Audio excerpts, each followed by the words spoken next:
Broken Homes. This is a podcast for musicians and artists alike. My name is Mark. And I'm Renegade.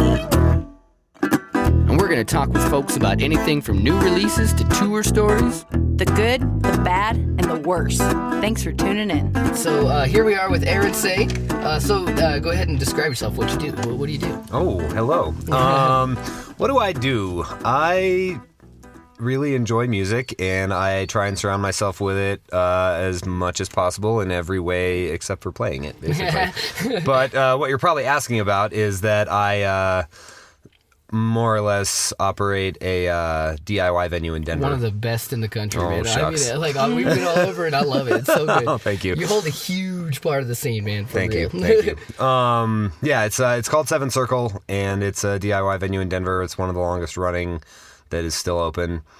In some form or another, As Seven Circle, it's been open for 6.5 years, and prior to that, it was a very similar operation called Blastomat for an additional 6 years. I didn't know that. Oh, yeah, that was Blastomat, yeah. That's nice. Yep. Yeah. So it's been a venue in one form or another in that building for about 12 years, and I've kind of been more or less running it for the last 6.5, but it's not just me. I mean, there's a whole collective of volunteers that help run it with me. I just am the person whose name is on some paperwork, basically, and I do all the fun business tax work and all the stuff that is just sitting at home doing data entry into a computer, and paying bills.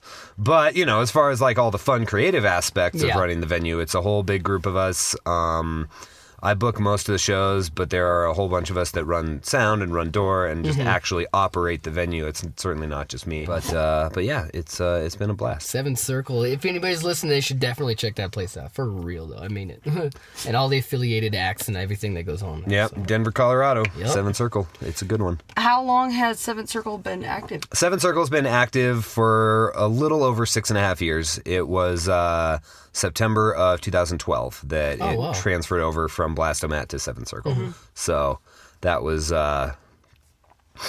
that, and I actually was just looking at it. We are coming up on our 1600th show as Seven Circle. Oh my God! Yeah. That's insanity! Congratulations! That's incredible. That's incredible. May 3rd, I think, is the 1600th show. Are you gonna do like a big 1600 show? No, because the thing that we do, we do this every 100 shows or every 50 shows. When it's just like whichever, because I just keep tracking an archive of the shows as they happen, and so when it's like a week or two out, when I can figure out what show is gonna be the next milestone number.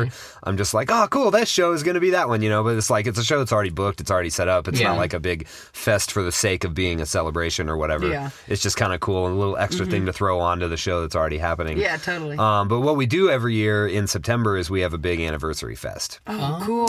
So this September will be the 7-year Seven Circle anniversary. Oh, that's awesome. That's so that's going to be really cool. I've already started reaching out to a lot of the bands who have played over the years and started out when they were small playing Seven Circle and now are big, and I'm trying to bring a lot of them back so we can do sort of like a throwback, hey, remember when we were all babies and we all played our first shows in this room and now we're playing bigger and better venues? Let's go back to the garage kind of thing. Awesome. So that's my hope, at least. I've only got one band confirmed currently, but there's interest from a few others for sure. I just started working on that this week, so that's going to be really fun. I think one thing I really like about Seven Circle and what you do too is you're all about the little guy all the way up to the biggest. You have some of the biggest acts, and then also some of the smallest, the stomping grounds for a lot of people, which is absolutely, that's a huge thing. A lot of big venues that hold really big acts don't do that. They stick with their bigger acts. Yeah, and absolutely. You hold it down hard. Crow Cavalier was telling us about that too, about how they're stomping. You help them a lot. They're stomping grounds for them too. So yeah, that's that's what the whole thing is all about. It's it's the place for the bands to start. Yeah, it's the place where bands can literally come and play their first shows to nobody when they've never even gotten, they haven't even gotten anything recorded yet. They're they're a band, they exist. Okay, put them in front of people. That's the first step, and that's just been paramount to our operations the whole time. Is that's what we want to focus on, and it's sure, getting to bring big bands through town or book them when they come through is amazing. Having huge shows is a blast, but it's just as important, if not more so, to be the room where the baby bands can play their first shows. Yeah, because those giant acts that are coming through too were baby bands at one point. Exactly. And they were all playing in small places. But yep, you got to start somewhere. Where did the name Seventh Circle come from? So it is on 7th Avenue. And it's basically our homage to 924 Gilman because that's just their address is 924 Gilman Street. Yep. And for anybody out there listening that doesn't know what 924 Gilman is, it's basically the quintessential DIY venue. It's been around for like 35 years. It's in Berkeley, California.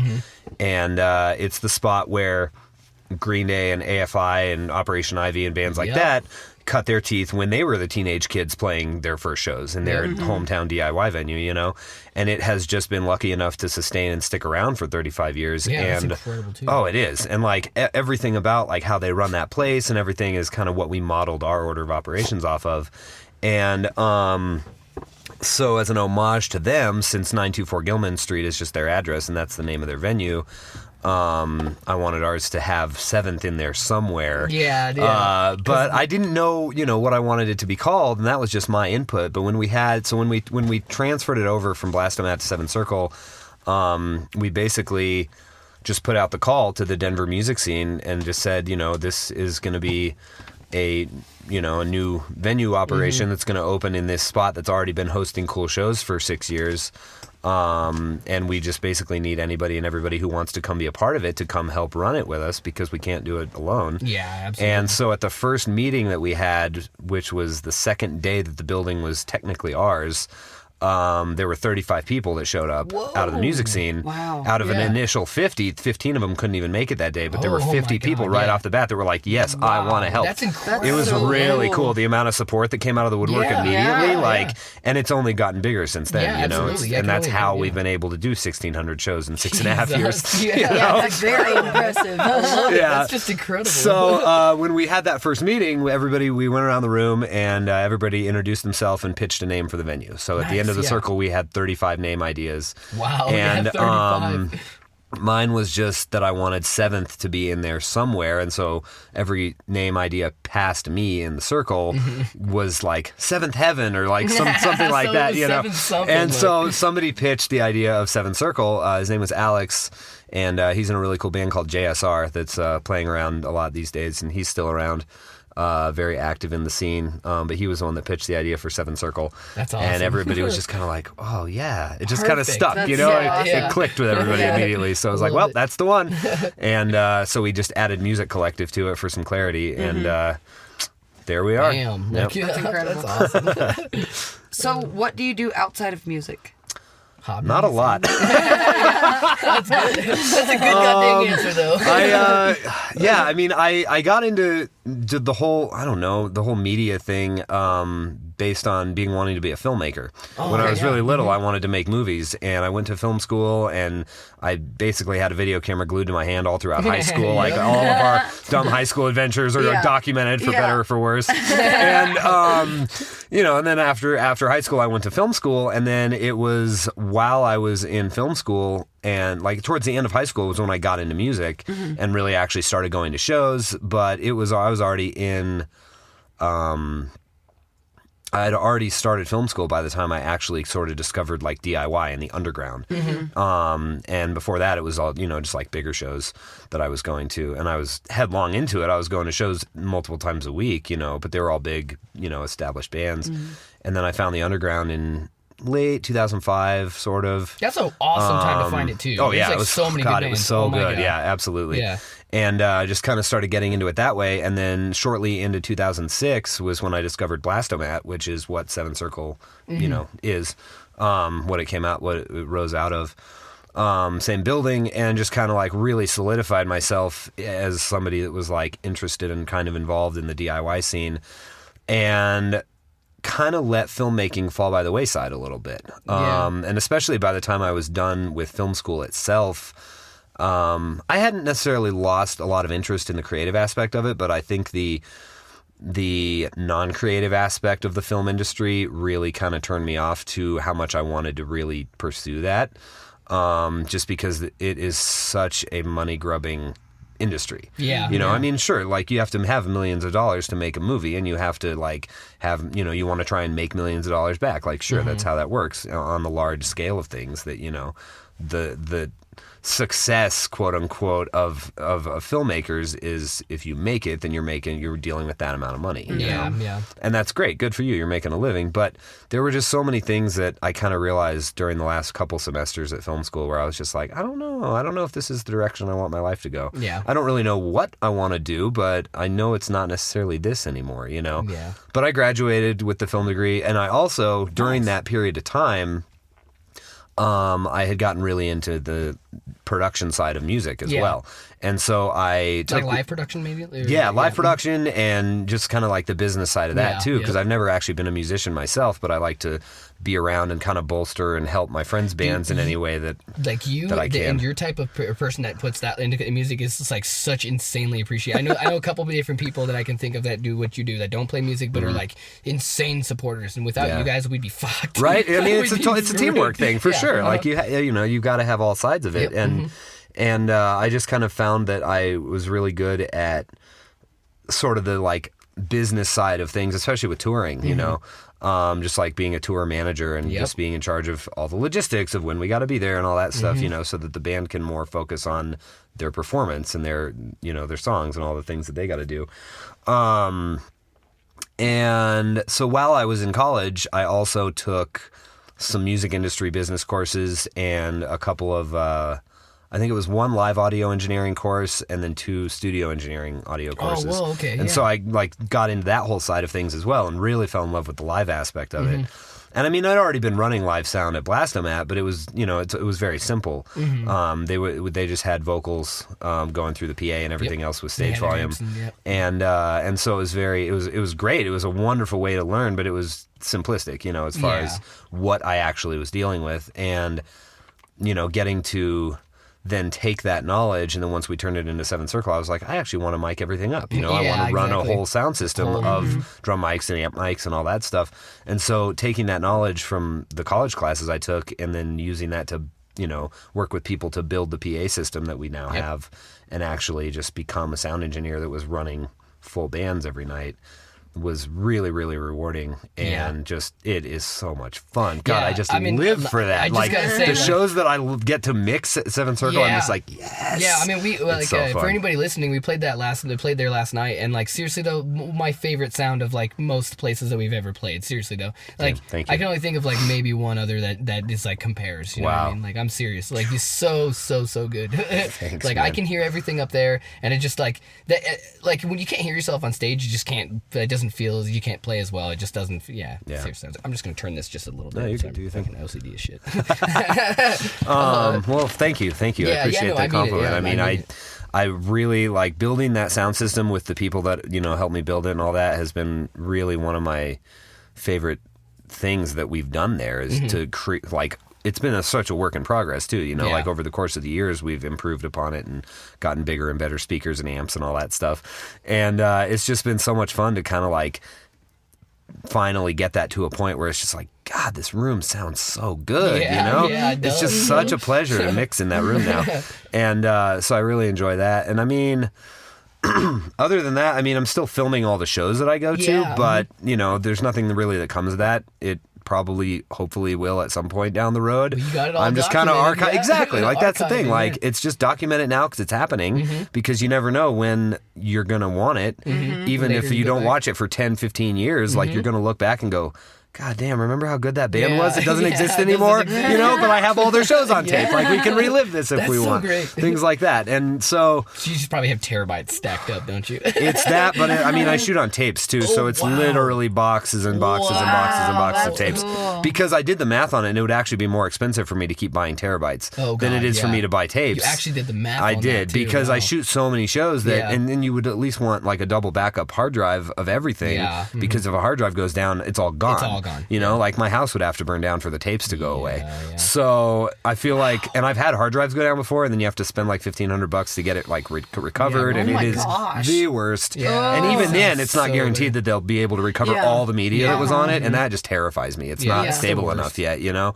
And so for me to have my original master copies of the shows that I shoot on hard drives is just too scary at this point. So I'm just like, no, I'm just going to keep shooting on tape. I don't need it to be like full 4K HD or whatever, you know? Like, if I need to shoot something at that level of quality, sure, I'll put it on a hard drive. But for the most part, and for everything I'm just documenting every night, it's just, you know, tapes are fine. And I'm sure the tapes are cheap. Like you can find because they're like, exactly. That's They're awesome. like, I get them wholesale off eBay. I just spend like $400 a couple times a year and just have a whole box of tapes shipped to my house, and then just go through them, you know. This is so cool. And it's a blast. And so, like, in that way, you know, filmmaking is not necessarily something that is linked to music necessarily, but in the ways that I still do it, it kind of is. Yeah. So I don't really know what the answer is to that as far as what I enjoy doing that doesn't have anything to do with music, because it's been so long since I've actually done anything that didn't have to do with music, you know? I mean, I love like traveling, and I love, you know, going hiking in the mountains and stuff like that. Like that's all cool. And I love just being out in, you know, nature, going to the beach or stuff like that. But recently, all of that has been while I've been on tour. So it still has to do with music, you know? Sure, we're hiking, but I'm hiking with a band. So it's all got to do with music. So actually, that's an interesting thing. I don't know. When was the last time I did anything that had nothing to do with music? I went on vacation with one of my best friends in December. We went to the East Coast and just wandered around a bunch of East Coast cities. So that was cool. Awesome. Only went to 2 shows in 10 days. It was really good. Whoa, that's crazy. 2 shows in 10 days. That's your vacation. You're not going to shows. So I don't know. It's kind of a roundabout answer. Yeah, but totally. For the most part, I'm just like, music all the time. Yeah, music. Saturate me with it, you know? Yep. Do you mind if I ask this one and then move on? Yeah, go ahead. Okay, so you were saying you do a lot of tour managing and stuff like that. So is there any plans for the future, or anything recent, any kind of releases you're doing, anything happening? Let's see. I don't know exactly when yet, but the only band that I officially work for as a tour manager and sound guy is a band called the Bunny Gang. The Bunny and Gang. They're super good, just like revolutionary reggae rock is the way they like to put it. Cool, It's kind of like if Bob Marley and the Clash had a baby. They're really good. That's cool. They're so I'm gonna good. check 'em out They're really good. And it's really cool. It's kind of a super group because it's gone through some like revolving lineups throughout the years. There's only one guy that's been a constant member throughout the whole like whatever 10-year plus existence of the band. But now the lineup has the drummer from a couple of other ska and reggae bands that have been playing in Denver for years at Seven Circle and other places. And then the guitar player is also this is actually kind of a cool success story for him. His name is Brad, and he was in a ska-core band called the Rotten Blue Menace, who came out of Seven Circle, essentially. Like, they played their first shows there when they were, like, 16 and that kind of thing, you know? And then they just got good enough to where they went on tour. I went on tour with them. You know, it was like the next step. They started like opening for Leftover Crack and like bigger bands in town here, and kind of like jumped up to that next tier of being a band that could actually headline Seven Circle to like a couple hundred people, you know? And they really sort of like made it in the like underground level of the Denver music scene. And they played with Leftover Crack 2 or 3 times at, you know, the big like 1,000-cap venues in town, and you know, they just got a lot of good shows. They opened for the Subhumans, like they had a good run of doing that, and then they all kind of like, you know, grew up a little bit and stopped wanting to play that specific kind of music, and so they broke up, and like they've all got other projects going on now. But the cool success story about it with Bunny Gang is that I just had their album playing in the van while I was on tour with these guys. And the guitar player was like, yo, what is this? This band is so good. And I told him about him, and he just fell in love with this band. And then, you know, we were just like the only 2 people in the tour van that were not sick of that album by the end of the tour. So we were just like listening to it all the time and just so stoked on it. And like 3 days later, he started sound checking Rotten Blue Menace shows with Bunny Gang riffs that he had just learned by ear just from listening to the record in the van. That's so rad. And so we just bonded over the love of this band. And then about 3 or 4 months later, I got a call from the lead guy, band leader of the Bunny Gang, and he was like, "Hey, don't tell anybody yet, but we're looking for another guitar player, and I'm wondering if you know anybody in town that you could throw their name into the hat for, because you know way more people in town than I do." Yeah. And I was just like, actually, yes, there's this kid, Brad, who is in love with you guys' music, and he, I'm sure, could hold down the chops and would love to do it. And so it took like 6 months. They auditioned a bunch of guitar players and stuff like that, but they ended up bringing him into the band That's so like cool. 6 months later, and it was just like... This is unreal. Like, this actually happened. It's like that movie Rockstar. He got to join his favorite band, you know? And so then after that, they needed a tour manager and a sound guy because they had a big tour coming up. And they were kind of talking like, well, who do we know? And he was like, yo, Aaron's really good at tour managing and running sound. He's been doing that for my band for 2 years. And so they brought me into the fold in that way. And so it was really cool that like kind of got reciprocated, you know? Like I brought him on, or like got him onto the team, and then he brought me into the team. And so they brought me on, and then a few months later we went out on the road, and it was a big tour for them. They were the second band of 4 on a big package tour where the 2 co-headlining bands were Pepper and Less Than Jake. Oh, no And way. so we were Wow. out on tour with that, doing these like 1,000 to 3,000 capacity venues. That's And I was insanity, running man. sound for the Bunny Gang every night doing those shows, and it was so much fun. Oh my God. It was such channels a on that blast. 96. Oh my shit! I was gonna say like what, 32? Right? That's, No, that's still it's. not I mean, it's one of those big digital like spaceship-looking yeah. consoles That can that's move got. around, too. Yeah, Yep, exactly. yep. Mhm. And it's Yep. got, it's got like 32 faders that you can see, but then you can hit God. another page, and then now all the like What? fader 1 is now channel 33, and you hit when you hit the next page, and so like I really had to learn how those things Yeah. worked, and it was Yep. that was really fun. Wow. But yeah, so that's just like that's the biggest level of anything I've done on this level is like tour managed that band on that level and run sound for them every night, you know. Yeah. But it was super fun, and but anyway, so what's coming up? The long version of how to get to what's coming up. That I told you I talk a lot. This is good for It's a good thing. It's Good, a good yes, thing, yes, I yes, promise. absolutely, yes. So they, let's see, it was about a year ago. They've got a really good friend who lives in the Virgin Islands and has a band down there, and he was talking to them about how bad the hurricanes had just destroyed all the communities in the Virgin Islands, and this guy set up a series of benefit shows down there for us to come and play, for Bunny Gang to come play, to raise money for hurricane relief. Yeah. And so we got to go do that, and just getting to go down there and see the Virgin Islands for free. Yeah, I mean, to get paid for it, you know, it was just like, what?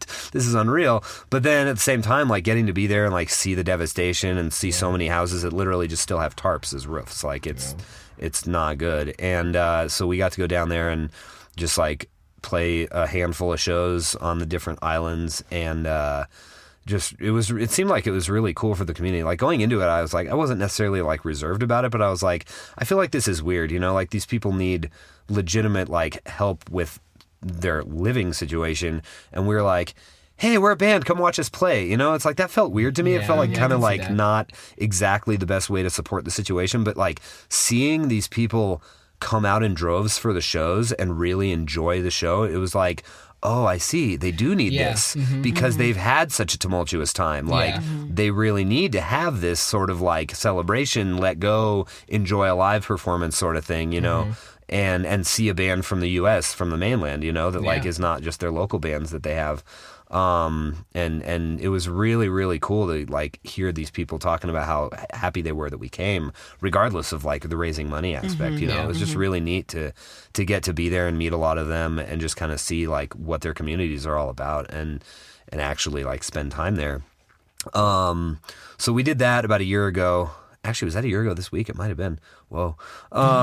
Anyway, we did that, and then there was a friend of ours that did a bunch of video documentation of that whole little tour. He was there.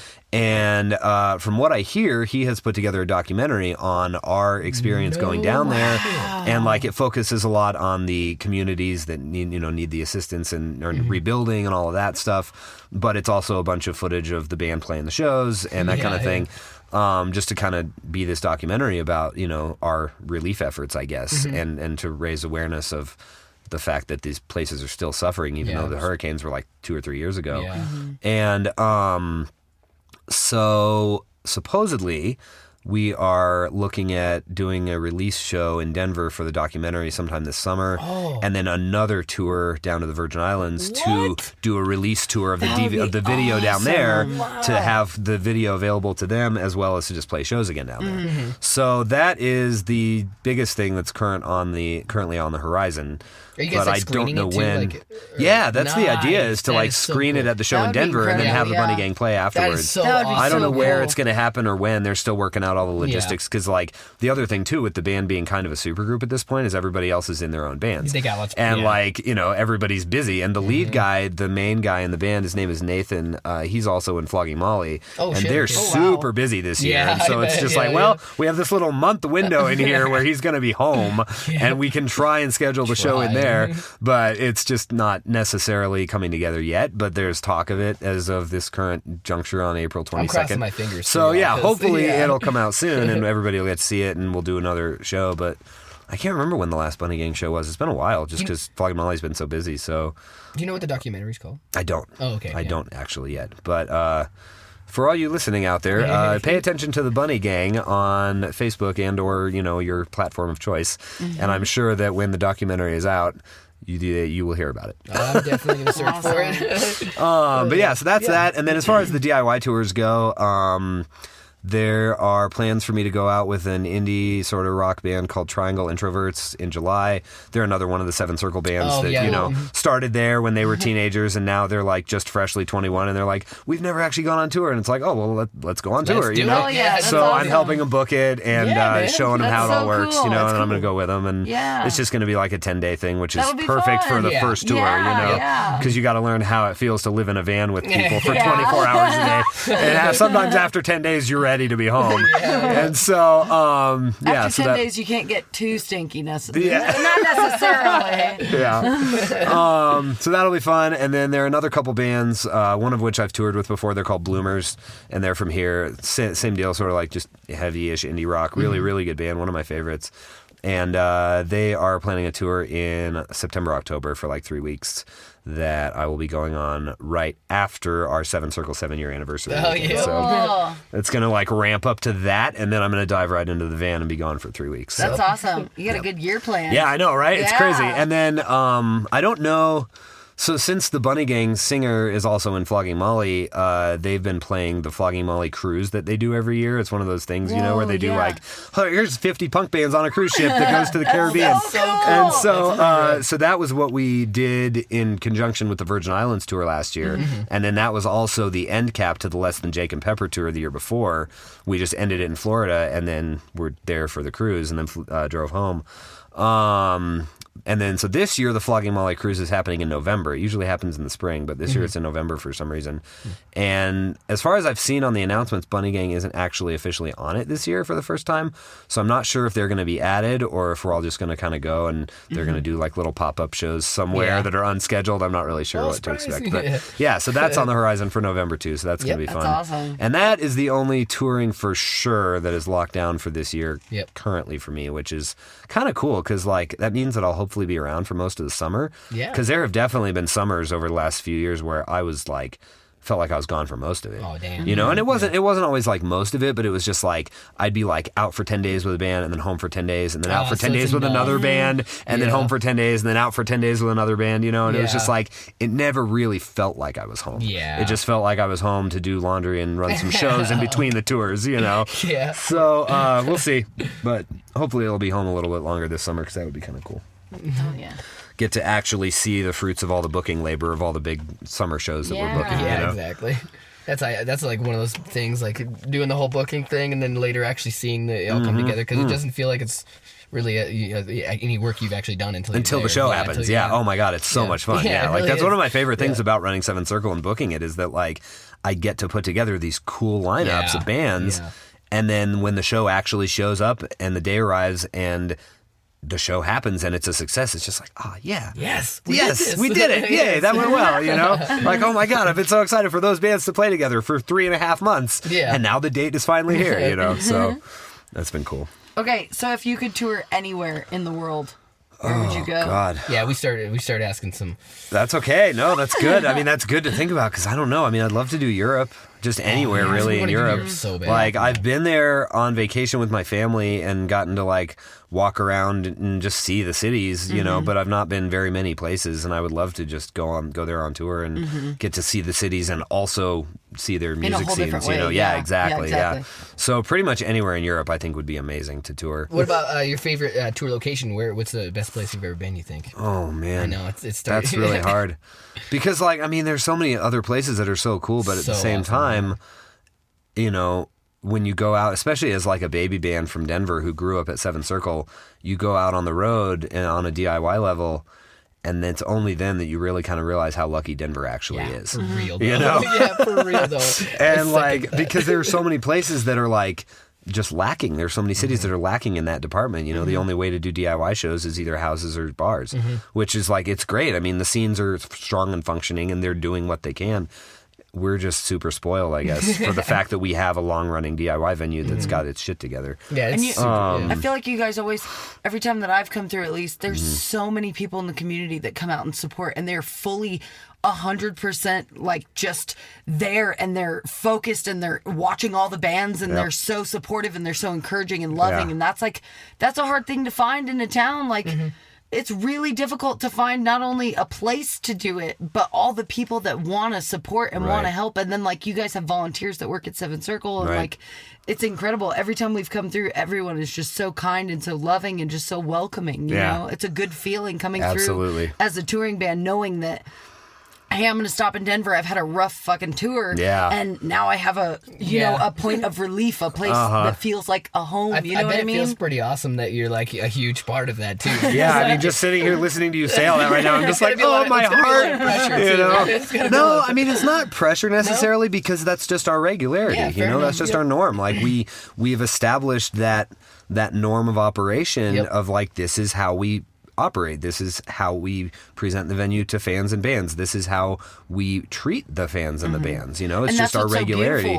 Because no matter how many times we come through, no matter what we're going through personally, no matter how hard the tour is, we know that there's a place that feels comfortable. It feels safe. It feels home. You know what I mean? And like, I can't tell you how much we appreciate you and what you do and everyone that does it at Seventh Circle, because it's such a huge impression that it leaves on us in such a good way. Like, there's a special place in our heart that's called Seventh Circle. Yeah.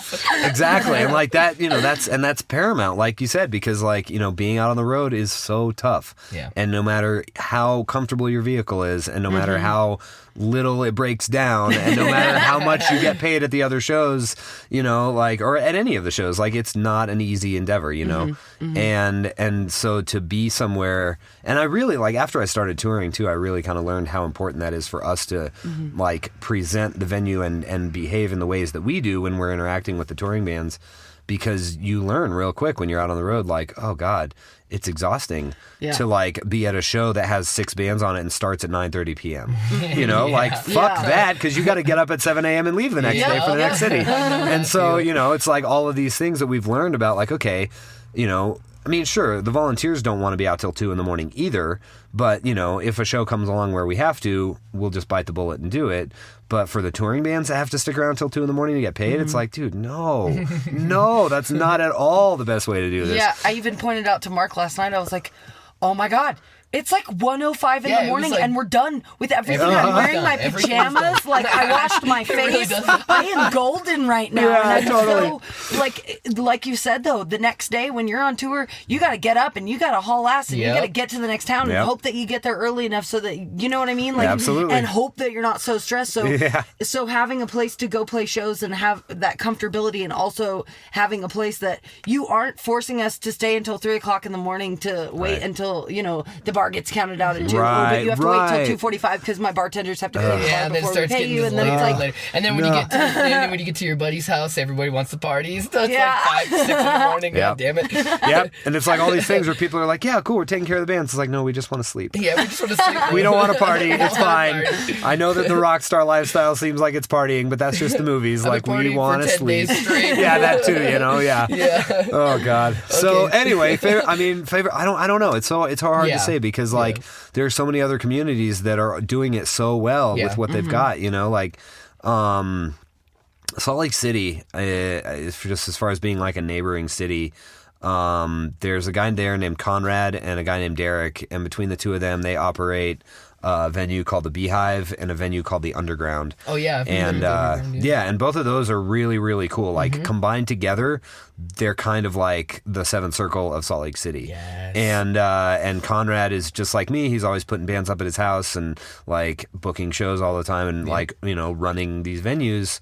And Derek more focuses on the Underground, I think, but like they both kind of book them both. Yeah. And just every time we go there, they treat us super well. They're always giving us a place to stay, and the scene comes out, like it's just kind of like what you were saying. Like we've every time I've been through either of those venues, there's always been people there, even if it's not a lot, everybody that's there is stoked for it. Yeah, exactly. They're not just hanging out in the parking lot, like there but not there, Yeah. They're actually paying attention and, they're donating at the door if they can and they're buying merch if they can and like just being present, Yeah. And so that's always really fun to go through there. Albuquerque as well, as far as just like, the two neighboring cities, it's either like the first or last date of a tour pretty much. If we're going to the West Coast, it's either Albuquerque or Salt Lake. Yep. And so no matter what, whether we start in Salt Lake and end in Albuquerque or vice versa, like we always know that, those two shows are going to be fun because Albuquerque's house show scene is just off the charts right now. It's unreal. And they all work together. They've got this cool network of communication where it's like almost like this collective, like we all are at Seven Circle, but they're booking 5 different houses instead of one venue, Oh my God. And so it's just like between all of them, they all host shows when they can and they put bands up and they feed us and like, it's just, and there's so many good people involved in it, and it's so much fun. Like the last time that I was there where there were 2 shows going on at these houses at once. There are 2 houses that are right across the street from each other. So we were going back and forth, and they scheduled it out in a way to where people could. Rad. And it was just like, this band ends, okay, go across the street. Like it was really cool. That's so cool. So I was out on tour with Screwtape, who are a really good punk hardcore band from Denver. I've heard of them. And we were on the way to do South by Southwest, and Albuquerque was day 1, and we went across the street in between bands, and it turned out Awake But Still in Bed was playing at this house across the street, and we didn't even know who they were already, but like seeing them was just like, oh wow, that band is really cool. And now they're kind of on the up and up, and they're out on tour with like Mom Jeans and like playing a bunch of like bigger venues, and they came through and headlined a venue in Denver called the Larimer Lounge not too long ago, which is like a 200-300 cap room, and they did well at it, and it was just like cool, like seeing that upward growth is really neat, and like I saw those guys in a house in Albuquerque, you know what I mean? So it's been really fun to like get to experience things like that out on the road where you just accidentally stumble across some other show that's going on. And Albuquerque is really cool for that, and there's just so many good people there, like I said, that are just like so passionate about their scene like we are about ours, and that they're just like putting their life into it, and it's beautiful. So those 2 cities in particular, I'm always just like, oh, cool, we got to go through one of those? Sweet. I know who to talk to. That's awesome. It's great. Yeah. What about like the craziest tour stories, good or bad? Like a most insane thing that's happened. I know. I love this one. I'll preface this by saying that my tour van is on its 3rd transmission. Woo! And its 3rd engine. Oh my God. So we've had a lot of stories in that regard. God damn. Is it that one? No, it's currently in Albuquerque actually, Okay. because on the last tour was when the transmission last died, and it has the 3rd transmission in it now, and I have to go back down to go get it next week. So that's van life, but it's all. I mean, it's from 1993, and I've been touring in it since 2009. Wow. Trailers too behind it. Sometimes, depending, not often, but when we have to. There have been a few tours I've done with trailers, but usually it's just one band, and so we have space in the back to where we can just put all the gear and then just not have to have a trailer, which is nice. Let's see. So on this last one, this was really funny actually. So it was a quick tour. It was Albuquerque, Flagstaff, LA, and then come home. It was just this quick little thing that my friend's band had hopped on with another band that had already routed the tour and was just wanting to do this little like extended weekender kind of thing. And I was just like, cool. I mean, my van's in good shape, but it's also from 1993, and I've been touring in it for 10 years, and you know that it's reliable when it's reliable, but you know that it's old and it could have problems, because like this band that I went out with is it's like one of the guys from Screwtape and 2 of the guys from another band called Use the Sun, who I've toured with before, and so like they know that van. but they've also had their fair share of fun breakdown experiences in that van because it's old, you know? Yeah. And so I didn't expect it to be the transmission, but for some reason it was. And we were 4 miles north of Santa Fe when it broke down. Day one, on the way to Albuquerque. 4 miles? Yep. And so I called around to my friends in Santa Fe to see if anybody had a van we could borrow, and none of them did. Aww. And so we just called AAA and got towed to Albuquerque to a transmission shop, and then basically got like our friends to shuttle us from there to the show with the gear. So we got to do the show, didn't miss the show. And then essentially it was after the show, it was like, okay, well, let's figure out what to do. I mean, do we want to rent something and finish out the tour, or do we want to just call it and, you know, sit here and wait for the van to be fixed and go home? And they were just like, I mean, between all of us, we could probably come up with the money to rent something and finish it out, and we'd like to. And so we just kind of didn't crunch the numbers on it real quick and figured out that it would work and that everybody could afford it. So we rented the biggest SUV that the Albuquerque airport had available, and we crammed all the gear into the back of the SUV, and then all the 5 of us sat in the front 2 seats and the back bench seat with all the gear and the merch and our luggage behind us. And we finished out the tour in this SUV.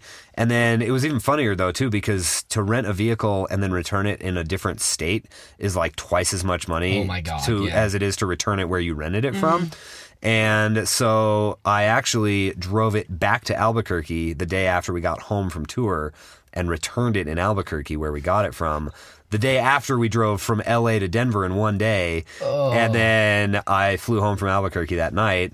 And even with the flights and the extra gas to go back to Albuquerque, it was cheaper than it would have been to return it in Denver. Oh my God! Yeah. So that was silly. But you know, it was good. And I mean, we all drove, so like it's not like I had to drive all 18 hours from LA to Denver and then drive to Albuquerque by myself the next day. So I was rested and it was fine. So that was silly.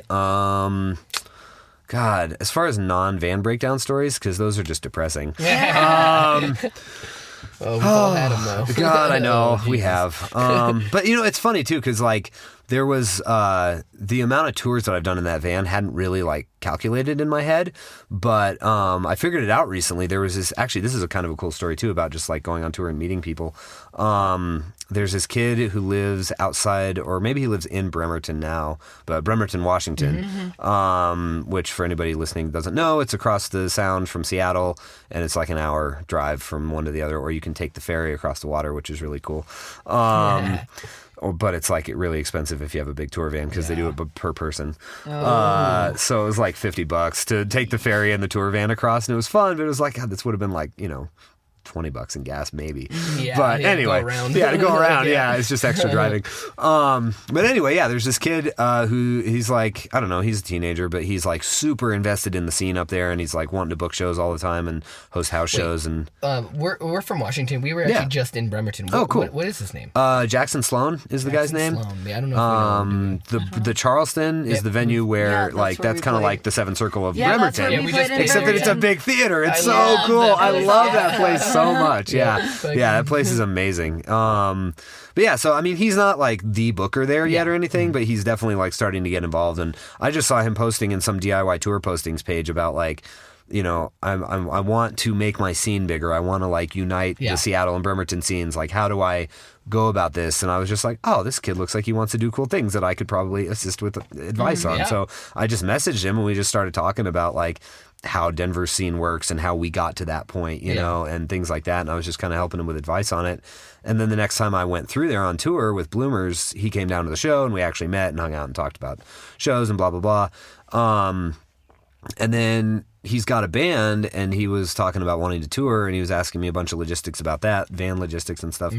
And we just started talking about like this and that and that. And he was like, how many tours have you done? And I was like, oh God, I don't know actually. And so I just started like typing out like, let's see, 2006, 2009, 2009, I think we did 3 that year. 2010, I think I did 1, and just like started typing the year as I went, you know, and then just sent it and was like, well, there you go. And he was like, holy shit, you've done 35 tours? And I was like, have I really? And I scrolled back up and like counted each year entry, and it was. And I was just like, wow, how have I done 35 tours in 12 years? But like, you know, how have you had when 1,600 shows in 6 years? That's true too. Yeah, exactly. Yeah, I don't know. Case in point. Yeah, exactly. It just happens, you know. You don't you don't know. That's incredible. And so but most of those have been in that tour van, you know, and so that's kind of circling back to like, well, maybe it's fine. Maybe it's lived its life, you know. Like I've put a lot of miles on that thing, and you know, that's just what happens when you have an old van. It just starts to break down. So we'll see. I mean, I'm going to drive it back from Albuquerque next week with this new transmission and see how healthy it feels, but I might not take it on tour anymore just because it's so stressful. Like, I mean, I play it off and I keep a happy face, you know, for the sake of the band. I'm just like, all right, time for an adventure. Let's call AAA. But inside, I'm just like, God damn it. Please don't. God. Yeah, it's the I don't worst. want to deal with this. Not I just right want to now. be driving my van. You know what I mean? Like, so we might just retire it as a tour vehicle and just like, it'll be my around town in the winter vehicle because my Volkswagen doesn't have heat. Oh, So, this you place know. is cold in the winter. Yeah, it does. So I don't know. We'll see what happens with that. But either way, let's see. Non-van breakdown tour stories. Yeah. Oh my God. Oh, What is a good one? All right, I'll just tell the first. This is a silly one, but it's the go-to. I'm all The about first it. time that I was ever in Portland was the first tour I did in my van. Actually, right after I got it, I was out with two sort of power violence grindcore bands called Deathbox and Diarrhea Till You Die, that's awesome. and it was so fun. We had done like a 3.5 week long tour, and we were towards the end of it in Portland. And the first band that played at this house show that we were at was this sort of like G.G. Allen worship, just like gross punk band. Yep. And if I remember right, the singer just like got naked while they were playing, and everybody was like, "Oh, okay, come on, okay, you don't have to do that, dude. Like, we get it." And they did their set, and it was whatever. And then Diarrhea Till You Die played. And there was this inside joke between all of like 10 of us on tour that had been floating around that had somehow originated in Diarrhea Till You Die's friend circles in Denver. And I still don't know the entire history of this inside joke, but basically the culmination of it was somebody would just chant, "Take a shit in front of us, take a shit in front of us," as just this comedic like punchline to the joke. I don't know exactly where it came anybody from. out of context is like, what? Right. And when you're in a house show with a G.G. Allen worship band, that's not what you want to say. No. Yeah. It's going down. It is definitely going down where you think it is. So somebody started chanting that as Diarrhea Till You Die were like loading out. And the drummer of this first band was just like, "Well, okay." Just drops trowel my God, and just shits on the floor. And luckily it was a hardwood floor and not a carpet, but still. Man. And then to make matters worse, somebody that was carrying drum gear out of the house was barefoot. No. And they stepped in it. And then they were just like, "What the fuck?" And they like dropped the what drum was hardware. that? Like, "Who the fuck shit there? Whose shit is that?" no. And they started trying to fight the kid that did it. He was like, "He told me to do it." And then the girl who owned the house came in and started screaming at me because I was like the face of the tour as far as being like, "Hey, we're here. When should we load in?" You know, all that shit. And she started screaming at me and she was like, "You guys told someone to shit on my floor. You're not getting any fucking money from this show." No. And I was just like, no, that's not what happened at not all. what Like, happened, it's this dumb inside joke. He just took it literally. Like, nobody was telling anybody to do anything. And she was like, "Who was it?" And I was like, "It was the drummer of the first band. I don't know." And she was like, "Matt!" And she like ran out in the backyard where this kid was now and like was just like wailing on this kid that had shit on her floor. And we were like, "Fuck this, let's go." And we just loaded out. Deathbox didn't even get to play that night. We were just like, "We're done. Yeah, let's get the fuck out of this place." Uh-huh. And then the door guy, as we're loading out, the door guy comes to me and he's like, "Hey man, this shit has been hilarious." And he handed me the door money. So we got away with it. You didn't even have to play. Oh, that's great. So that was hilarious and so bad at the same time. So that's one of the worst, but simultaneously best things that has happened to me on that's tour. funny because our question written down right here says craziest tour stories, good or bad, and that's both. There you go. I know, right? Nailed it right there. That's good. Oh, Jesus. Yeah, that's one of them for sure. let's see. I'm sure there are more, but You want to get weird with it? You want to ask some Let's weird get weird. questions? Okay. Let's get weird. Okay, you can start the weird questions. Let's do it. Okay, paranormal stories? Do you have any stories about ghosts, aliens, anything paranormal Bigfoot. and out of the ordinary that is unbelievable? Yes. True. Yes. So it has to do with the Stanley Hotel in Estes No Park. way. Yeah. The Stanley Hotel. That's the one they filmed The Shining at? Yes, exactly. That's amazing. Yep. So there's this band called Murder by Death who That's even more they're fitting. they're super good, like dark, like country rock sort of band, and they are really all about like concept shows. They always have been for the entire time they've been a band. They've just loved the idea of playing weird places. Like they've done shows in caves and just like crazy ass shit all over the place. And they've gotten to the point that they're a big enough band that, you know, they'll sell out like a 500 cap room in Denver 2 nights in a row. And so they're definitely to the point that they're like, you know, an established band. And they had the 10-year anniversary of their album that kind of put them on the map coming up a few years ago. And they were like, we want to do something really cool for the 10-year anniversary. What should we do? And they were talking about it, and they were just like, it would be so cool to play a show at the Stanley Hotel. Oh my God. I wonder if that's even a thing that could happen. And so they just like worked with their management and their agent to get a hold of the hotel and work it out. And it worked out that they have a concert hall building in the hotel. It doesn't have a PA or anything, so they had to rent backline and bring it all in. But they rented like a good big pro quality PA and lighting and all that stuff, and they did a show. And they were just like, well, I guess we'll just like put it on sale and do 2 nights and just see how it goes because it's so far out of the way. And they did it in January, so it was like we don't even know what the weather's going to be like. But they were just like, I guess we'll see how this goes, and both of the shows sold out in like 2 hours. Oh my gosh. Because their fan base is so rabid that they had people from all 50 states coming to these shows. That's because they were just like, oh my God, Murder by Death at the Stanley Hotel. And then like you get to stay at the hotel too. Like you can buy, it doesn't come with the ticket, but like you can like get a discounted hotel rate and all this stuff. So it's a functioning hotel. That's so absolutely. And so they just started doing this thing. They're like, well, shit, I guess we'll add a third night. And so they added a third night, and it sold out in a couple days too. Oh my God. And they were just like, all right, well, I guess we're doing 3 sold out nights at the Stanley Hotel. And that was the first year. And like I've known this band for a while. I've been filming them for a long time. And so as soon as that got announced, I was just like, oh, hello. I'm gonna be at that. And so we brought down like I got a like team of my friends together who also love the band. We brought down a bunch of cameras and like actually shot this thing from a bunch of angles because we were like, this is the coolest thing. And then it went so well that they've been doing it every year since. And they just did this was the 6th year, I think, that they've done it. And now it's to the point that they're doing 5 nights, and all 5 nights are going to sell out. So oh my God, it's that's just so this crazy, big established man. things. They've got That's so people cool. that fly over from Europe for it, and like it's a big thing for them, and it's really cool. But one of the cool things about the Stanley Hotel and just like staying there and being a guest is that you can do ghost tours. And they've got actual like paranormal investigators on staff there who give you the ghost tours and will like walk you through like why this place is haunted and, you know, like try and interact with the spirits that are there. And it turns out that one of the guys that does that is a friend of mine. He plays drums in a band called the Ghoulies, who plays at Seven Circle all the time. And he was just like, hey, I'm going to be giving Murder by Death a ghost tour the night before their first show, this whatever year this was. And I was just like, oh, hell yeah, I'm going to come up a night early and go to that. And so we, it was like me and the band and their crew and like some other friends of mine. And they just like took us on this ghost tour throughout the Stanley Hotel.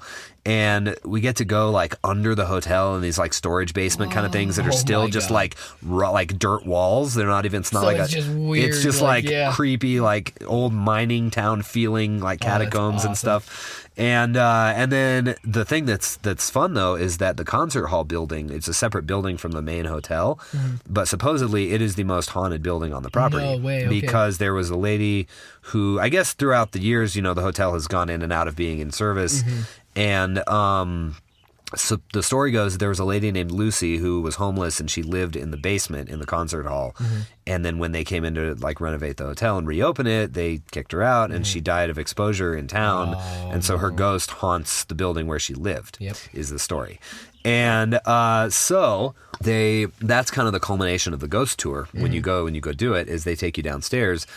But downstairs in the concert hall also happens to be the green rooms, the backstage rooms for the band. So the band is just hanging out in the most haunted room of the entire hotel, even when they're not on the ghost tour, right? And so we're just all sitting in there, and they've got this I don't remember what it's called, but it's some machine that picks up on electromagnetic pulses in the air and turns it into audio sounds. And the idea is that if the ghost is trying to communicate with you, then the electromagnetic pulses will sound like words that you can understand. So you kind of got to put a lot of belief into it. But I mean, I'm down, you know? And so they've got this thing going, and it's just like making these weird, unintelligible noises. But then it starts making sounds that sound like words, and we're just like, okay, is it trying to talk to us? Like, what's up? And the ghost hunt people are kind of like, you know, hey, Lucy, if you're here, you know, like, you know, say something. And it says this noise that kind of sounds like it says, I love you. And we're like, oh, thanks. Yeah. Hey, we love you too, you know? And then we're like, do you know any of us? Like, they said, like, you know, who do you know? Do you know anybody in the room? And the guitar player of the band's name is Adam. And it makes this noise that sounds like, are you Adam? And we're like, whoa. God. That's giving me yeah, I know, right? And then everybody's just like, oh, okay.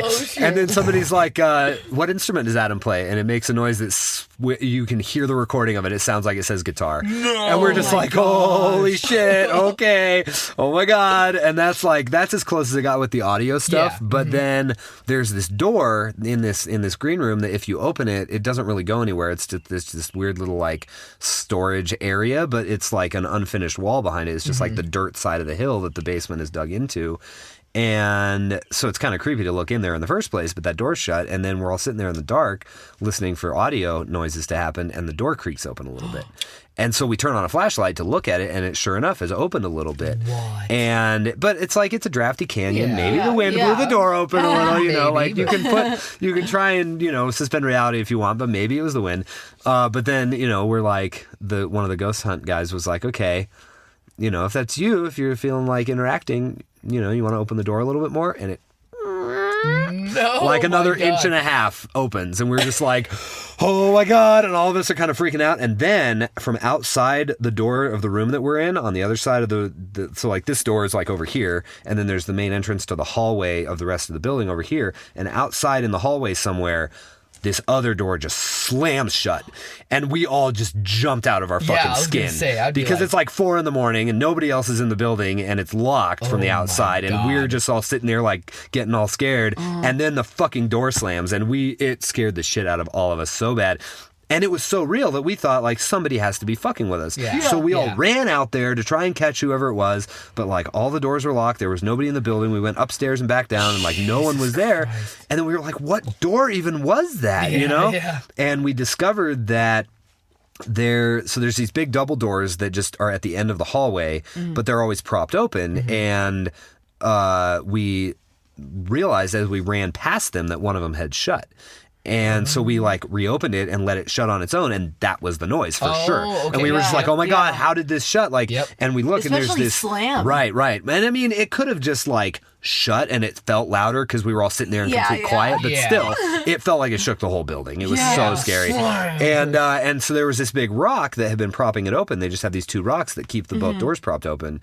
And one of them had moved enough to where the door could swing shut, but it was just like, how did that happen? Yeah, it's not like somebody could kick a big old rock and not notice. Those doors have been propped open literally for years, according to the ghost hunt guys. Wow. They were like, there's no reason for these doors to ever be shut, so they just aren't. Yeah. And these rocks just live here and keep them open. And somehow the rock moved and the door shut, and we were all just like, I believe, you know. I believe. It was so much fun. I don't want to meet the toad, but like, yeah, exactly, right. But there's always other little things too, like so I did with all that footage, because I've been shooting all those shows for 5.5 years or 6 years or whatever it is now. We ended up putting together a documentary, like Murder by Death live at the Stanley Hotel. Yeah. And so that's out. It's on YouTube. You can see it. I'll send it to you. Yeah. We'll put the link to it perfect. on there you go. On the episode of the podcast. Yes. So go click on that link. It's really good. Yeah, for sure. But yeah, so it's a whole documentary of like footage that I shot, and like my friends helped me shoot and stuff, and I edited the whole thing together and all that. And so we did a little interview portion of the documentary as well, and like you can see it if you go watch it. The singer of the band is like, he's like, every year when we we play here, something weird happens. And it's all little things, you know. He's he's like, I was sitting at dinner with my friend and like just sitting across from her, and all of a sudden she's like, who touched my back? And he's like, nobody's there. Like I'm staring right at you. Nobody walked by you, you know? And so it's like little energy things like that just happen. Like, and in that same green room where the door was creaking open, with the most haunted room supposedly, the production manager for the band was down there after one of the night's shows, just like cleaning up or something. And I guess the light bulb just like burned out in the room and left her in darkness. And she was just in there by herself, and she was like, fuck this, get me out of here. You know? So like just little things like that just keep happening. And like he said, every year, like somebody close to him experiences something like that. Jeez. And it's never anything that feels like dangerous necessarily, but it's just like, it's fun to believe in if you want to. You know? And he said some of that same stuff in the interview. I'm kind of like paraphrasing him, but yeah, it's been that's the only specific activity that I feel like I've ever encountered, you know, but there are from time to time I actually think that there's a ghost in our house here. That has been here like the whole time that I've lived in this house since I was 6, and I'm 33 now. And like I know, you know, like my room is in the basement, my computer office is in the basement where I'm sitting booking shows all day, and like I know what everybody's footsteps sound like. You know, I've got 2 siblings and both my parents, and like I know everybody's footstep patterns just from hearing them walk upstairs for 30 years, you know? Exactly, and or 27. But there have definitely been times when I've been here by myself and I'll hear walking upstairs, but there's like, it's not a familiar footstep pattern, and I know there's nobody home. And like, it's never been like strong enough to where I was like, I need to go upstairs and see who's home. But it's definitely something that I've heard like over the years, multiple times, you know. And my mom's heard it too. Like we just talk casually about the ghost. You know? So like that's. And does it feel like weird, like evil or weird? No, it just not feels at all. like just it's just like, oh, there's just somebody hanging out. Yeah, I've exactly. definitely had those experiences where you like you hear weird, feel weird, you see weird shit or hear weird shit, but not like bad feelings, and not like, you know. Right. Yeah, and none of it at the Stanley Hotel felt evil or anything either. It was just like, oh, she's playing with us. She's slamming doors, you know? So, yeah. But supposedly, according to the lore, apparently this Lucy ghost loves music, and that's why she haunts the concert hall. So every year they dedicate a song to her on stage. Awesome. It's really fun. The lore podcast that we're talking about? Or no, actually, we're saying the lore of the story. Oh, the lore of the Stanley Hotel story, that lore podcast. Oh, I haven't. I think that that he did mention something about that hotel and way. Cool. hauntings that happened in it. That's awesome. Yeah, it's really fun. Like, if you ever get a chance to go to the Stanley Hotel, like I'd say it's worth it to do the ghost tour, because that sounds incredible. It's really fun. Yeah, totally. I definally want to do that now. Like, I don't know if they do them for the public at 4 a.m. when the real shit might happen, but like, I don't know. It was fun. Oh, man. That's good. That's good. Yeah. All right, Ren. Okay, if you could time travel, when would you go? Oh, God. Okay, so I've actually thought a lot about this because I've been obsessed with the Back to the Future movies since I was a little kid. But at the same time, I always think like, oh, God, you go back and you fuck one thing up and it changes the entire outcome of history, you know? And so like I used to think when I was first getting into music, I was like, man, it'd be so cool to go back to like 1969 and see Black Sabbath play a tiny little theater show to nobody when they were teenagers, you know? Like I would love to do that. But then I just start going through in my head like, okay, but if I did that, what if for some reason like me going to the show prevents like some person that actually went to the show from going, and then that's like have something to do with like them getting signed?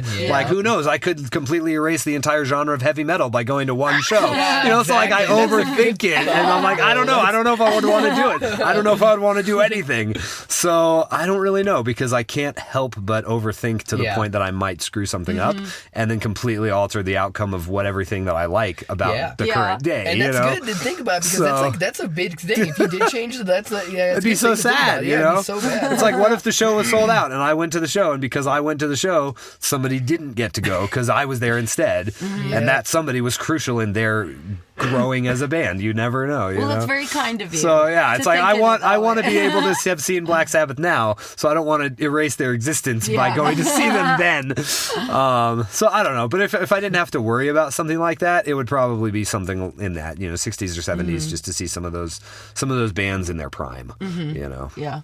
All right. So 30 seconds to shout out to all your favorite bands. Go. Oh, God, that's not fair. I know, it sucks. That's so unfair, but I like it a lot. Okay, are you going to start a timer? Are you going to start a timer? Give me a countdown. Okay, 3, 2, 1, go. Screwtape, Bloomers, Triangle Introverts, Tuck Knee, Black Sabbath, Ozzy Osbourne, Metallica, AFI, Rise Against Me. He's killing it. Murder by Death. Fuck, who 10 else? seconds. 10 seconds. Oh my god, that went by really 15 fast. seconds. 50. Don't do it. Don't tell me. Just cut me off. I don't know. Who else have I seen too many times? I can't. I'm done. That's it. That's was like, good. that's That the was top. good. That's That the was top. good. That was good. Most people are like do stand on it for a minute, going like, "Wait a minute!" Like, no, that you just were rapid fire, man. That was good. That's good. Well, I definitely know a lot that are my good. favorites, so that's good. There now I'm thinking like, oh, and that one, and that one, and that one, and that one. But that's fine. Put me on the spot. That's good. Okay, I like that. That's really good. I shouldn't have even cheated and told you to start me over. You should have been like, nope, you got 20 seconds. Yeah. Anyway. So what's the most important thing you think people should hear right now? Anybody listening? In general, overall, the Anything entire in world. life, anything Anything. that you just want to tell people. I think it's important they should hear it. Be happy. Put yourself and your own happiness before other people's, because if you put other people's happiness before yours, eventually you will falter and you will not be happy, and then you will not be able to project that happiness onto other people because yours isn't genuine anymore. As much as you may be an empath like I am, and it's very, very easy and it feels instinctual to put other people before your own health and happiness and sanity, it will catch up to you if you do that. So don't. I mean, at least moderation if you have to, Yeah. Know your boundaries and establish them for yourself, and don't waver on those, because it's very easy to get taken advantage of if you do, and that's never fun. Other than that, be kind to each other, be, a good human to other humans. And, I like this guy. Me too. I don't know, follow your dreams, follow your passions, do the things that you want to do in your life, and whatever those things are, the people that want you to also do them will be right there alongside. And if there's any opposition, then, don't worry about leaving those people behind, because they don't want what's best for you. They just want what's best for them. Mm-hmm. And not everybody is destined to always completely interact with each other as much as you may love that person. Sometimes distance is important as well as his proximity. Well, you guys heard it. This is Aaron Saye of Seventh Circle. Thanks for hanging Killing out it. with us. Yeah, thanks for doing Absolutely. this, man. Thank Appreciate you it. all so much. Yeah, totally. And also, just as a closing note, for anybody that hasn't heard of the venue before or has not been there, like I said, it's a DIY venue in Denver, Colorado. It's completely volunteer run, like you were saying, like we were all talking about. If you live in Colorado and you're interested in getting involved as a volunteer, that's how we run the entire operation. Check out the website. It's sevencirclemusiccollective.org. And if you just Google it, it'll come up to, we're very above ground of an underground venue. At minimum, though, come hang out. Come see a show. We have 5 shows a week. That's how we've been able to do 1,600 shows in 6.5 years. We have all genres almost all the time. So pretty much whatever you're into, at some point, you'll probably be able to find a show that you're interested in. It's always all ages, because music should not be age exclusionary. And, come hang out, come be part of the community if you want to be, or just come see shows, come be our friends, because we always love to have new friends, And also, go see Robbers Roost whenever they're playing your town. But I'm sure you hear that on every single episode of this. We should start cutting that part out. Thanks so much for tuning in. If you'd like to seek out or support any of the artists we've hosted today, we've attached links to this episode. We're pretty darn hardworking artists ourselves, so if you'd like to show us some love and support, you can find us through our music, Robbers Roost. Hey, check out our Patreon. It's probably the best way to support us. Also, check us out on social media, because we plan to release these every Tuesday. Spill the beans, Ren. Search for Robbers Roost, podcast or band on any platform. We got merch, tour dates, and all the fun stuff. Ragged Bones from Broken Homes. This has been another episode with Mark. And Renegade. Stay tuned, folks. Is that a musician joke?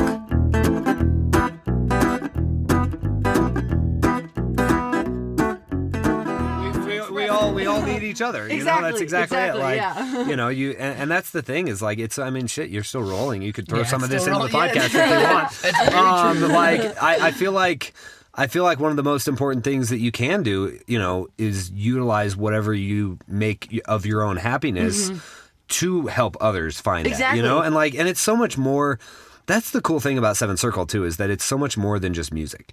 It's so much more like, sure, we base everything around the music because we book shows, we host shows, people come to see music, people come to practice their music, people come to meet other people to make music with, like it's all about it. But that's just kind of like the foundation of it, because really what it is, and the best byproducts of the whole place, is not the fact that you get to see bands. It's not the fact that you get to play the stage, It's the fact that you get to have a community and you get to meet other people that are like-minded. You get to find a support network if you need one.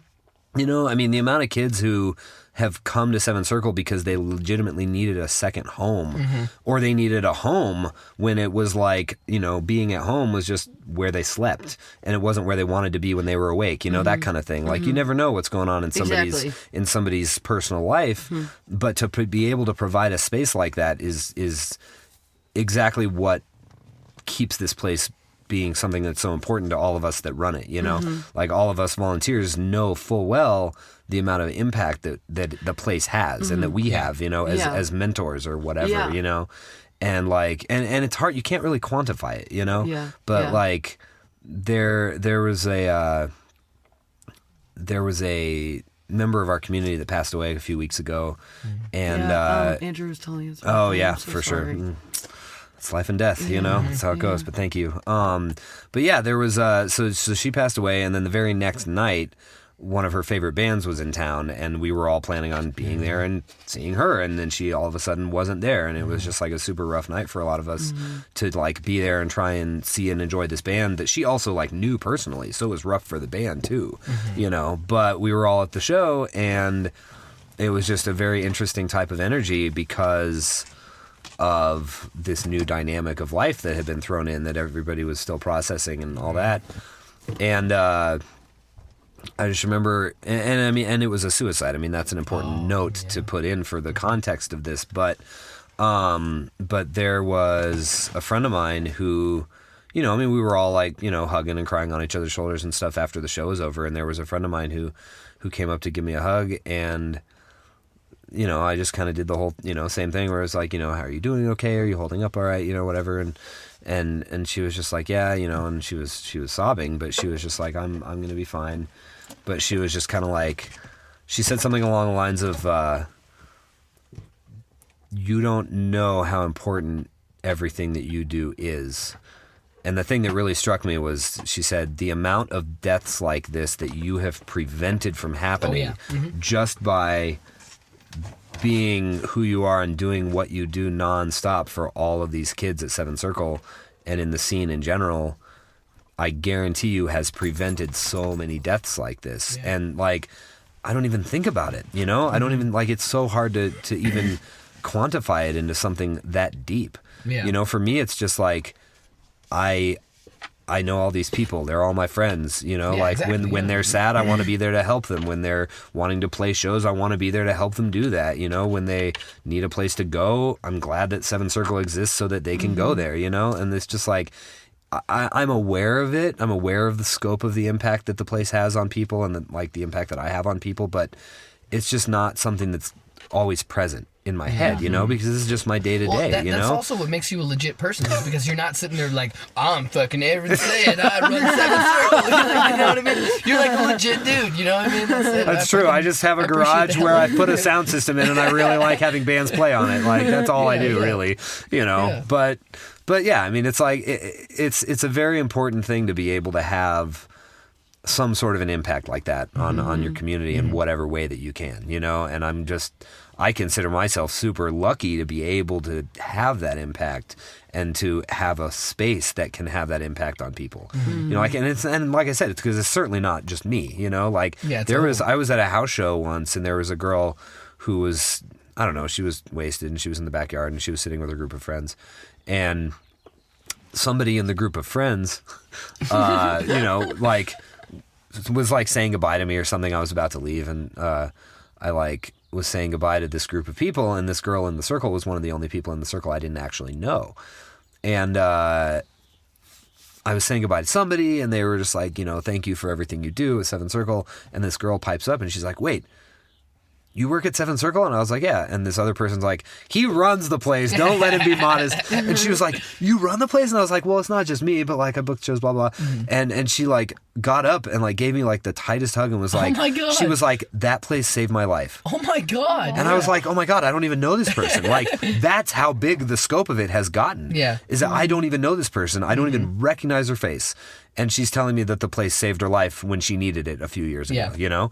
And it's just like, God damn. holy shit. You know, like that was one of the moments, and I still don't even really know who that person is. Yeah, but like the fact that that interaction happened and that she like told me that, because like certainly the kids that I'm really close with, like I know the amount of impact that it's had because they tell me, you know, and we talk about it and we talk about how they're doing and like how, you know, I don't know, whatever the situation is, like how they're holding up or whatever the, you know, scenario is, how they're growing. Because that's the thing with it being an all ages venue, so many kids find it when they're like 15, you know, and that's when they really need it. And they're growing into their own. They're figuring out who they are. You know, I mean, we've had a good number of trans teenagers that will get dropped off by their parents presenting as whatever they were assigned at birth. And they'll go into the bathroom with a backpack and come out presenting as the opposite gender. And then when they're like, oh, my parents are on the way to pick me up, they go back into the bathroom and change again because they're not out to their parents, you know? And the fact that they have that space that they can feel like themselves. Feel at home and be themselves and experiment with that is just like so important. Yeah, absolutely. And so crucial. And so it's just really cool to, you know, have been able to like see it grow into that thing that it is without even really trying for it to do that, you know? Because like, I mean, we just started it like, well, these are going to be our mores. These are going to be our norms of what we accept, what we don't accept, you know? Like, obviously it's built on the whole premise of no racism, no sexism, no homophobia, no transphobia, you know, all of the good stuff that DIY is just built upon. And that was just kind of like an afterthought, you know, because it was like, well, obviously, duh. Of course we're going to do that. That's going to be our rule set, you know? And we didn't even think about it. But like thinking about it from the perspective of a kid that really needs that at that age, you know, that might be the only place they have that's like that, you know? And just being able to, you know, sort of be at the center of something that provides that has been incredible. Like, I mean, it's definitely the most important thing that I feel like I've done in my whole life. But at the same time, you know, like you're saying, it's just like, it's just what makes me happy. I just love music and I want to be able to run it in my own space. And it's really cool that I have a space with a whole bunch of other people that we can do this thing together, you know? And I think that's, to me at least, of what I've experienced in my life and the times that I've had bad times and where I've been to the end and back, like the thing that saved me was music. Yeah. And that's like, to me, the foundation of it all. The like most yet again, beautiful part of finding a purpose in your life. If somebody finds that through music, it doesn't stop at, oh, you have to join a band. Right. It doesn't stop at, you know what I mean? Just the amount of love and acceptance and encouragement that people have for each other when it comes to music. It's like, that's beautiful. The most beautiful thing in the like world. it. And it's so refreshing. It's like, I've never experienced anything like it. And like when we go play music, when we're into town and we're working jobs, I feel like I'm dying inside and I feel like little pieces of me is getting eaten away. And then when we go play music, it's like, holy fuck, this is why I'm living. This is what I'm supposed to be doing with my heart and my kindness and my love. I'm supposed to be sharing it with people. I'm not supposed to be hiding in a hole and not giving it out to anyone and kind of, you know, barely feeling it myself. And it's like through music, there's like, it's like an amplification turning into 11. Crazy, It just like blows up, and it's such an incredible thing to be able to experience and share with other people. From when I first met you two, and like seeing you nowadays, like Jesus Christ, there's like a fucking difference. Like, oh my God, like you were awesome to begin with. Don't get me wrong. No, but and I mean, I even personally feel like an entirely different person, and that's what. That's what you should feel. Yeah. That change and that growth is what we should be experiencing and what we should be feeling, because we aren't the same person that we were 10 years ago. I'm an entirely different human being, and I'm so proud of that. And that's like because of the people that I've met, the experiences that I've had, and the love and the kindness that people have shared with me. It like makes me want to share that with everyone else. You know what I mean? Yeah. Fuck the anger and the hatred. Like, I don't even care about that shit anymore. I used to dwell on it and it would fester and I would just get so upset about it. But then like being able to literally just absorb and live in kindness and love is like, it makes you want to fucking live. Yeah. It doesn't make you want to die anymore. Yeah. It makes you realize that, like, this is what life is for. There is no fucking goddamn reason for life, and that's the reason for it. You have to make one. Yeah. And seeing that in other people is, like, the most amazing thing humanly possible, you know? You guys got like this amazing Absolutely. hub of that. Yeah. Yeah, Such a that's the beautiful thing. thing, Like, you know, because I feel like all of those exact same things is exactly how I feel about it. And the fact that you're able to express it in music and performance, and I'm able to express that out of my life in creating and like organizing this whole thing, and having people that feel the same way to be there to organize it with me and be along for along with it is just. That's it, you know. We found our purposes. Yeah. We all have. Yeah, which you is know? the coolest, most like powerful feeling in the world. Yeah. Like, most people live a fucking lifetime, 80, 90 years, not knowing what the fuck their purpose was. You know what I mean? Just going to let you know that it's time is it? 4:20. Oh shit! No worries. When do you guys have to be in, you got to go Oh, soon? we're fine. I was just letting you know. Oh, no, 'cause I you gotta said leave at 5. That's fine. okay, We're cool. good. Yeah, we're gonna be in Colorado Springs, but it's. And I want to eat food like an before we go to Colorado Springs. Yeah, it's food. Okay, before. fair enough. No, we can wrap this up. That's okay. But Yeah, no, I was, yeah. yeah, As we're recording. As we're- It's so It's still- funny. hey, no, I you've gotta- got like a whole interim podcast Yeah, session right yeah. now. You could do 2 episodes. Yeah, right. One talking about the deep life. Yeah, You know? and it's nothing like off of questions. it's not the It's just questions, us yeah, talking. it's not And, the I mean, questions. that's such a Beautiful beautiful part about thing. it. Yeah, for You sure. know, with these questions at first were pretty like directed specifically towards musicians and bands, and like as we were reading them, I was just like editing all sorts of crap and like just putting the questions out in like different formats. Yeah, as for sure. opposed.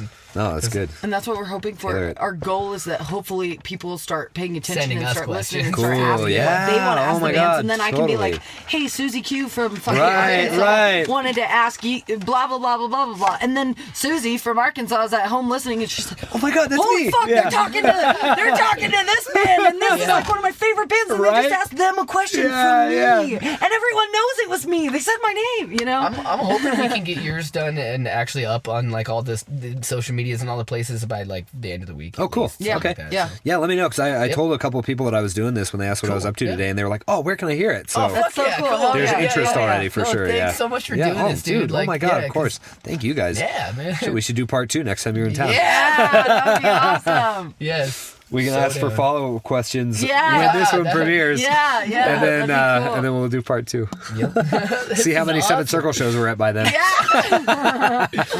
Maybe we'll be at 1,700. Yeah. 1702. And hopefully my van will still be on its current transmission. For real, man. I'm sorry. That's so. Oh, you know, it's all right. Yeah, car trouble. The way it goes. Yep.